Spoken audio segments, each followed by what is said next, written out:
माननीय अध्यक्ष जी, मैं आपकी अनुज्ञा से समान नागरिक संहिता उत्तराखंड विधेयक 2024 को प्रस्थापित करने हेतु सदन की अनुज्ञा चाहता हूँ। प्रश्न यह है कि समान नागरिक संहिता उत्तराखंड 2024 विधेयक को प्रस्थापित करने हेतु सदन की अनुज्ञा दी जाए। जो माननीय सदस्य के पक्ष में हो कृपया हाथ हैं। जो माननीय सदस्य के विरोध में हो कृपया नहीं कहें। बाकी संख्या अधिक है, अनुज्ञा दी गई।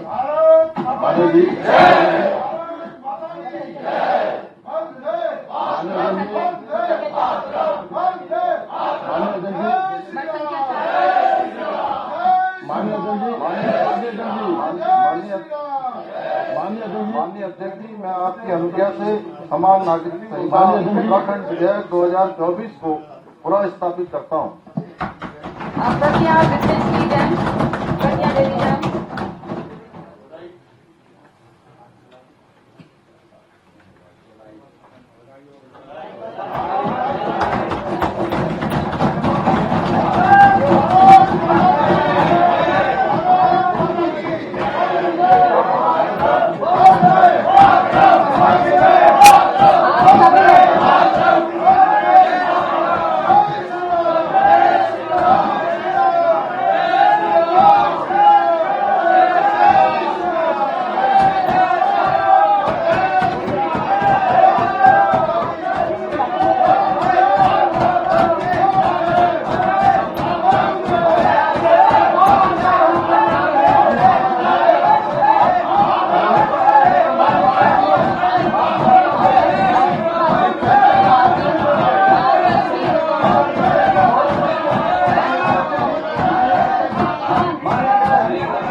यूनिफॉर्म सिविल कोड जो भी गवर्नमेंट ऑफ द डे, चाहे स्टेट्स की हो चाहे सेंटर की हो, उसकी कॉन्स्टिट्यूशनल रिस्पांसिबिलिटी है, कॉन्स्टिट्यूशनल ड्यूटी है।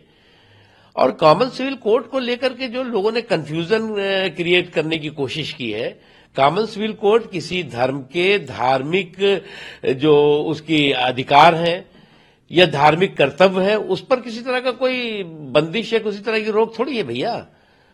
आप जिसको पूजा करना है वो पूजा करे, जिसको नमाज पढ़ना है नमाज पढ़े, जिसको चर्च में जाना है वो चर्च में जाए, जिसे गुरुद्वारे जाना है गुरुद्वारे जाए। जो धर्म मानता है वो भी स्वतंत्र है, जो धर्म को नहीं मानता वो भी स्वतंत्र है। इसलिए कॉमन सिविल कोड वक्त की जरूरत है, और मुझे लगता है कि जो राज्य भी और जो भी इस क्षेत्र दिशा में काम कर रहे हैं वो संवैधानिक रूप से अपनी संवैधानिक कर्तव्यों का निर्वहन कर रहे हैं। युवा मुख्यमंत्री पुष्कर सिंह धामी को पहले बहुत बहुत बधाई और धन्यवाद कि उन्होंने जो कमिटमेंट किया था उस कमिटमेंट को फुलफिल करते हुए युवा मुख्यमंत्री नजर आ रहे हैं। मैं कह सकता हूं कि ये विकसित भारत की ओर एक मजबूत सधा हुआ कदम उत्तराखंड के युवा मुख्यमंत्री द्वारा लिया गया।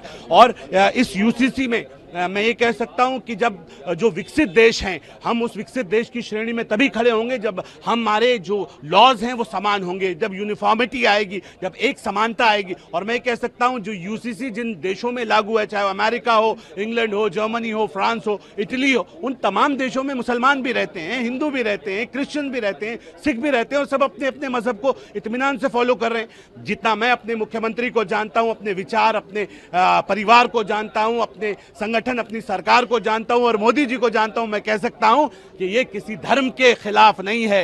ये यूसीसी बेटियों को ताकत देने वाला एक विधेयक होगा। ये यूसीसी बेटियों को ताकत देगा। 50% का प्रॉपर्टी में अधिकार रिटन ऑन राइटिंग, सिर्फ जबान से नहीं, बेटियों को बराबर का हक, यानी कि एक ईमानदारी के साथ चलना है, अपनी बेटियों को ऊपर उठाना। जो हिंदू बेटियों को अधिकार मिलेगा वो मेरी मुस्लिम बेटियों को भी मिलेगा, जो हिंदू बहनों को मिलेगा वो मेरी मुस्लिम बहनों को भी, सबको समान किया गया। और मैं कह सकता हूं ये सबके लिए अच्छा है, ये देश के लिए अच्छा है। और मैं इसके लिए सरकारों को बधाई दूंगा कि इसमें जिस तरह से कांग्रेस अभी कह रही है, मुझे तो कांग्रेस के नेताओं की बात सुन के ताज्जुब हो रहा है। एक तरफ वो कह रहे हैं हम यूसीसी के साथ हैं, एक तरफ कह रहे हैं अगेंस्ट है। उनकी समझ में नहीं आ रहा है कि कि वो किधर जाएं। कंफ्यूज है कांग्रेस, कहीं विरोध करने के लिए कभी कह रही है 4 घंटे कम है, 6 घंटे चाहिए, कभी बहाने बता रही है। उनको विरोध करना है, जो विरोध कर रहे हैं वो पॉलिटिकल लोग हैं जो विरोध कर रहे हैं। मुझे लगता है आम आदमी साथ है, आम समाज साथ है। अगर कहीं कंफ्यूजन होगा हम मिलकर बैठेंगे, कुछ समझेंगे, कुछ समझाएंगे, लेकिन एक खूबसूरत भारत बनाएंगे।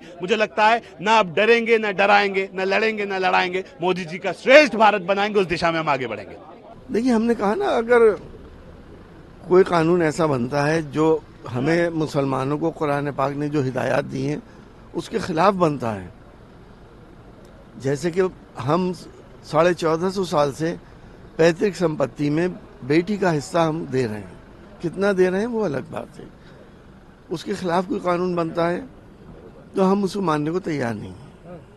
लेकिन सर, साफ तौर पर जितने भी राजनेता हैं या फिर कंटिन्यू ये कहा जा रहा है जिसमें धर्म से आधारित ऐसा कुछ नहीं है, ना ही तो ये ऐसा नहीं कि मुसलमानों के हित में नहीं है, फिर ये बात लगातार क्यों उठ रही है? अगर हित में नहीं, मुसलमानों के हित में अगर है, हमारी शरीयत के साथ साथ है हर वो कानून शरीयत का जिससे किसी दूसरे को परेशानी नहीं हो रही, तो इन्हें क्यों परेशानी है? ये कब तक हिंदू मुसलमान करके वोट पोलराइज करते रहेंगे? देखिए, यूसीसी का जो बिल धामी गवर्नमेंट ने पेश किया है, मैं समझता हूँ कि पूरे हिंदुस्तान में लॉ कमीशन ने सर्कुलर जारी किया था कि कॉमन सिविल कोड के सिलसिले में राय ली थी। मुझे लगता है कि उनको इस बात का इंतज़ार करना चाहिए था कि लॉ कमीशन क्या ड्राफ्ट देता है। एक बात, दूसरी बात यह है कि आप ये देखिए कि 570 पेज की रिपोर्ट बनाई गई है। उस रिपोर्ट में क्या है, ड्राफ्ट क्या है, किस तरीके की बातें हैं उसमें लेके आई हैं, उन तमाम चीज़ों को एग्जामिन किया जाएगा। और जहाँ तक बात है कि शादी ब्याह के सिस्टम की, विरासत की बात की, लड़कों को गोद लेने की बात है, तो देखिए हम तो मुसलमान हैं और हमारा ईमान इस बात पे है कि कुरान और हदीस जिस चीज़ की गाइडलाइन करती है हम उसके मुताबिक अमल करते हैं।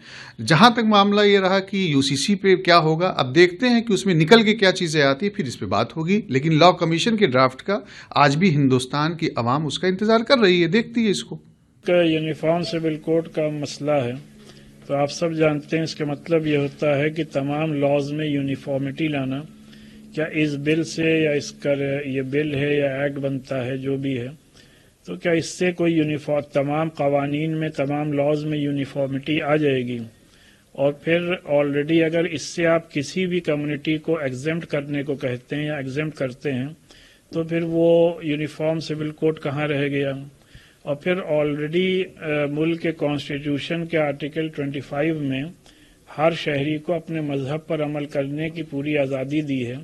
और फिर रिलीजियस फ्रीडम अपने कॉन्स्टिट्यूशन का फंडामेंटल राइट हर सिटीजन का है, तो उसको किस तरीके से ख़त्म किया जा सकता है? मुल्क में शरीयत एप्लीकेशन एक्ट 1937 ऑलरेडी एग्जिस्ट करता है और हमारे हिंदू भाइयों के लिए मैरिज एक्ट मौजूद है और इसी तरीके से हिंदू सक्सेशन एक्ट मौजूद है, हिंदू मैरिज एक्ट मौजूद है, हिंदू अडॉप्शन एक्ट मौजूद है। इन तमाम कवानीन के होते हुए इस तरीके के यूनिफॉर्म सिविल कोड की ज़रूरत क्या पेश आ गई? बहरहाल मैं ये समझता हूँ कि जहाँ तक इस कानून या इस एक्ट का सवाल है, जब इसका मसौदा और इसका ड्राफ्ट हम लोगों के सामने आएगा तो अपनी लीगल टीम उसको स्टडी करेगी और उसके बाद फर्दर कोर्स ऑफ एक्शन तय किया जाएगा। As far as uniform civil code is concerned, we are of the opinion that uniformity cannot be brought in each and every laws, and if you exempt a particular community or any community from this uniform civil code, how can it be called a uniform code? And as far as our constitution is concerned, you all know that till date Article 25 still exists, and the fundamental right includes the right to religious freedom, which is guaranteed to each and every citizen. So, and even today the Shariat Application Act 1937 exists. For our Hindu brothers and sisters, Hindu Marriage Act, Hindu Succession Act, Hindu Adoption Acts, all these acts are still present in our country. So we are of the opinion that basically there was no need of any such uniform civil code. and after the draft is presented before the assembly, and we get the access of this law, our legal team will study this law, and then further course of action will be decided.